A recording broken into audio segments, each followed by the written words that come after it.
د فیسبوک مینا لنډه او دردونکې کیسه. لیکواله ریحانه تقوا. امید لرم چې دغه دردونکې کیسه تر پایه پورې راسره واورئ.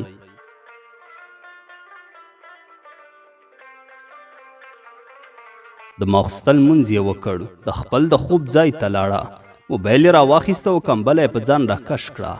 موبایل یې روښانه کړ او فیسبوک ته لاړه. د فیسبوک په صفحه یې د یو ځوان تصویر ولیده چې لوړ قد او تور ویښته په سپین مخ پراته وو. غټې سترګې او نري بریتونه یې درلودل. توره تنګه جوړه یې پر تن وه. سارا ورته ځیر ځیر کتل. د کمنټ بټن یې وکېکړه او کمنټونه یې تر سترګو تیر کړل. چا ورته د زړه سټیکر ورکړی و، چا ورته د ښکلي ځوان جمله. سارا هم ورته د زړه سټیکر ورولېږه او ورته ویې لیکل ماشاءالله. لږ ځن وروسته سارا خوب وړې وه.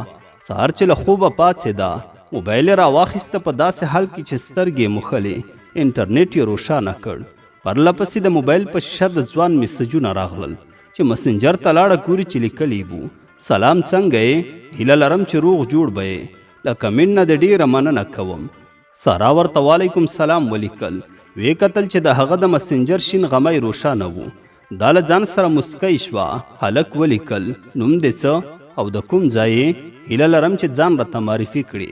سارا چې نه یې غوښتل خپل نوم ورته ووایي، د فیسبوک نوم یې ورته واخیسته. نوم مې نرګس وفا ده او زه د جل آباد یم، اوسېږم په کابل ښار کې. هلک هم ورته خپل ځان معرفي کړ.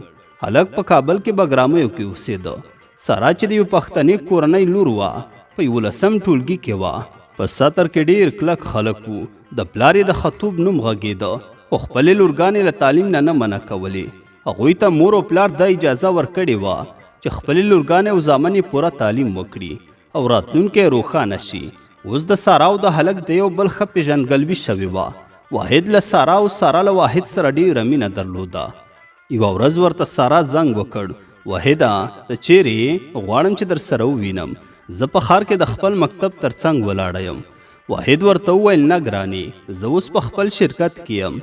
سبا چې کله پوهنتون نه رخصت شوم بیا به سره وګورو.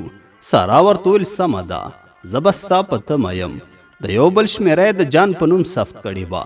ډېر وخت به یو بل سره داسې خبرې کولې چې زه در سره ډېره مینه لرم، له تا ژوند نشم کولی. کومه شپه چې در سره خبرې ونه کړم زړه مې چوي. سارا ورته وویل ته زما لپاره څه کولی شي؟ هغه ورته وویل زه ستا لپاره هر څه کولی شم، ان له خپل ځانه هم درته تیر یم. زه په تا ډېر باور لرم چې ته به زما یې او زما به کېږي. زه اوس له تا پرته ژوند نشم کولی. واحد ته د سارا خپل نوم د کورنۍ غړي د هر څه معلومات وو، یوازې یو بل یې نه ولیدلي. کله به چې سارا ورته دا خبره وکړه غواړم چې تا ووینم، خو واحد به ځان په کار مصروف کړ. پوره 5 میاشتې تېرې شوې. سارا ته د کورنۍ لخوا د موبایل اجازه نه وه چې خپله مشره لور د له چا سره خبرې وکړي. د سارا 3 خویندې وې چې مشره یې دا وه او 4 وروڼه یې درلودل. موبایل یې ورته مور اخیستی و چې زما لور به پکې سبق وایي او خپل مشکل به پرې حل کوي. یو ورځ چې سارا له مکتب نه راغله خفه او ډېره ستړې ښکارېده. مور یې ورته وویل ولې لورې څه در باندې شوي؟ دا څو ورځې د حالات بل رقم دي. د سارا سوچ او فکر چې ټول واحد ته وو په ورخطا یې وویل نه مورې هېڅ خبره نشته، لږ مې په سر درد ده، د ښار شور ماشور را باندې ښه نه لګي. اسما چې د سارا کشره خور وه په هر څه خبره شوه. یوه شپه واحد سارا ته زنګ وکړ او ورته ویې ویل سارا بس د نور دومره غرور مه کوه، ما ته د خپل عکسونه راولېږه. سارا حیرانه شوه چې ولې داسې یو دم بدل شو. ورته ویې ویل ګوره واحده، زه تا ته خپل عکسونه نشم لیږلی، او که څوک را باندې خبر شو یا چا ولیدم نو بې مرګه مې نه پرېږدي. نو هیله کوم داسې مه وایه. واحد په غوسه وویل سارا که نن شپه تا ما ته خپل عکسونه راونه لیږل زه به دې له ژوند نه ډېر لرې لاړ شم او هېڅکله به بېرته درته را نشم. زه به دا هیر کړم چې ته زما مینه یې.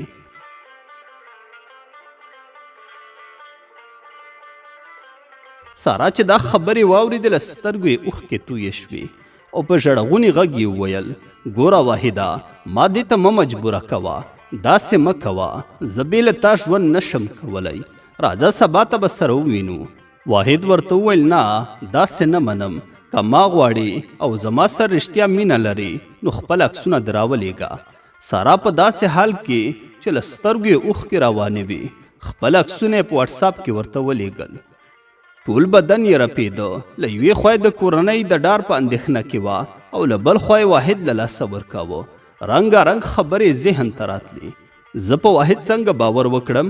آیا دا به له ما سره په رښتیا واده وکړي؟ شپې ورځې تېرېدلې. سارا له 12 ټولګي څخه فارغه شوه او دولتي پوهنتون کې شامله شوه. آخر د سارا او د واحد ملاقات وخت را ورسېده. سارا ته هغه د واحد وعدې ور په یاد شوې چې زه به تا هېڅکله یوازې نه پرېږدم. یوازې له تا سره واده کول غواړم. واحد په ښار کې له یو بلاک سره ولاړ و. ګوري چې سترګې په یوې جنۍ ولګېدې.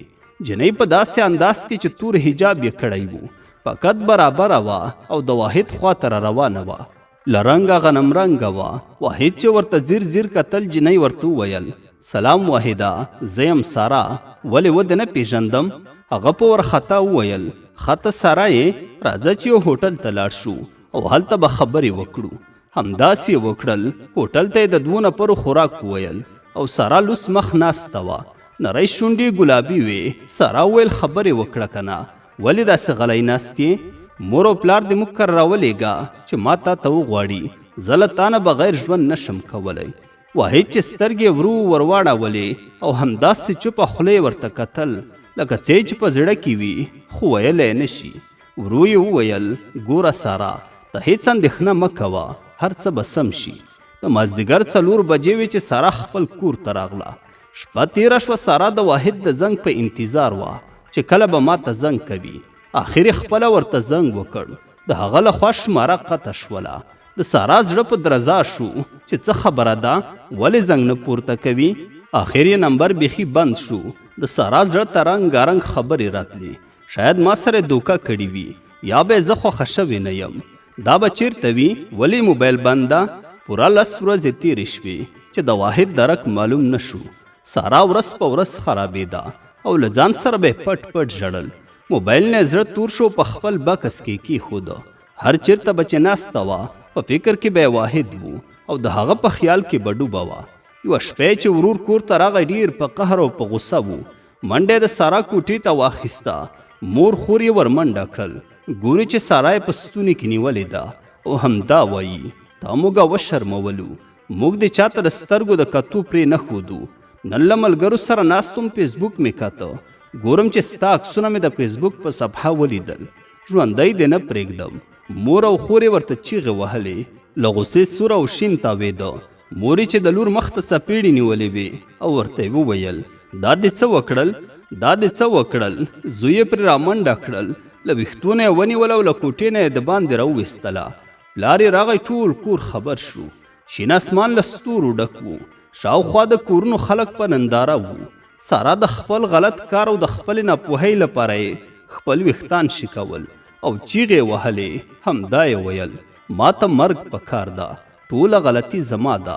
او خپلې غلطي له شرمې سترګې پټې وې. پلار یې له شرمه هېڅ نه شو ویلی. بلال جیب ته لاس کړ، توپانچه یې راوویسته. 2-3 ډزې پرې وکړل. سارا په سرو وینو کې ړنګه پرته وه. د مور لاسونه یې په وینو سره وو. ای قدرمنو خویندو، هېڅکله هم په چا باور مه کوئ. خپل عزت وساتئ، د مور او پلار عزت وساتئ. له داسو خرابو کارونو څخه لاس واخلئ او له دې مجازي مینو څخه تیر شئ.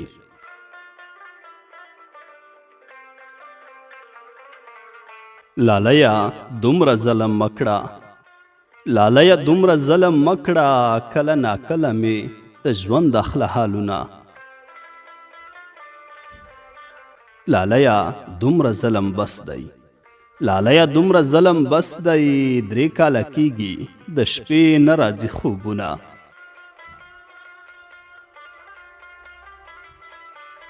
تا چې رخصت اخیستو لاړې، تا چې رخصت اخیستو لاړې، زما په زړه کې وبل شوي سره ورونه. زما مغرور جانانه راشه، زما مغرور جانانه راشه، وروستی شېبې دي بیا به نه وي دیدنونه.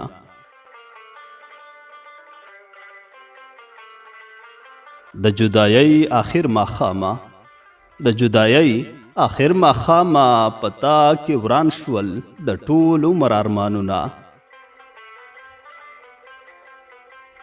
د بېوسۍ حد ته خو ګوره، د بېوسۍ حد ته خو ګوره، زړه مې پښتون دی میلمه نه خفه کوینه.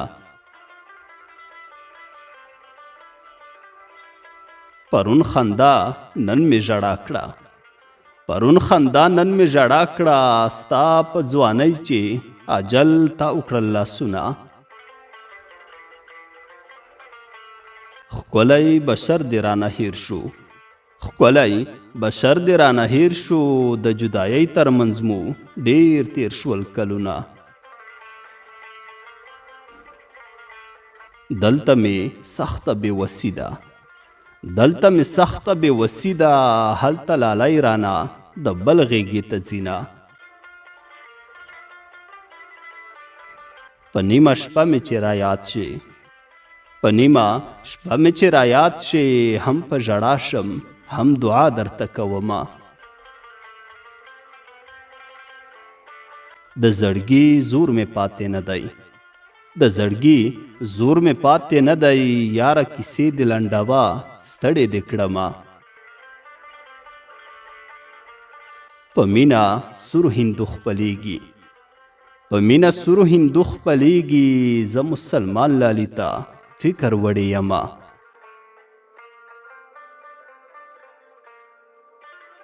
څنګه دې مست په یارانه وم، څنګه دې مست په یارانه وم، څنګه رنځور دې د بیلتون په تبه شومه. جانانه دومره را یادېږي، جانانه دومره را یادېږي، چې نوم دې واورم غلې غلې وژاړمه. په نیمه شپه مې یاد ته راغلې، په نیمه شپه مې یاد ته راغلې، قسم د یاره تر سهاره ناسته ومه. لالی مې خاورې ملامت دی، لالی مې خاورې ملامت دی، د پښتنو رواج ته څوک د ټینګېدي نه. جانانه ښه سوچونه وکه، جانانه ښه سوچونه وکه، که مې د بدو زور لرې در سره ځمه. په مخ دې بیا څپېړه راکړه، په مخ دې بیا څپېړه راکړه، په سترګو ړوند شي پېغلې چا وهلې دینه. په زړه کافر لالي ته وایه، په زړه کافر لالي ته وایه، چې بې دیدنه مې ساتي خاورې به شمه. یو دې د خپل نصیب کمای و، یو دې د خپل نصیب کمای و، بله دې زه په نصیب کمه وختمه. څومره بدرنګه زمانه ده، څومره بدرنګه زمانه ده، چې لالی مړ دی دوی خندا پسې کوینه. څومره په ډک زړه رانه لاړې، څومره په ډک زړه رانه لاړې، زما شیرینه یاره ډک دې شه لاسونه. کره روان یې لږ راتېز شه، کره روان یې لږ راتېز شه، بېلچې دوه کړې په ما خاورې اړوینه. په هدیره کې شور ماشور ده، په هدیره کې شور ماشور ده، لالی په خړو خاورو سر نه لګوینه. زما بیخي زړګی نازک دی، زما بیخي زړګی نازک دی، چې څوک د یار ذکر کوي ژړا راځي نه. په لیوني زړه به مې څه کړل، په لیوني زړه به مې څه کړل، کره نازل نه وای د صبر آیاتونه. نورې خیرې به درته نه کړم، نورې خیرې به درته نه کړم، دومره خفه شي لکه زه چې څومره یمه.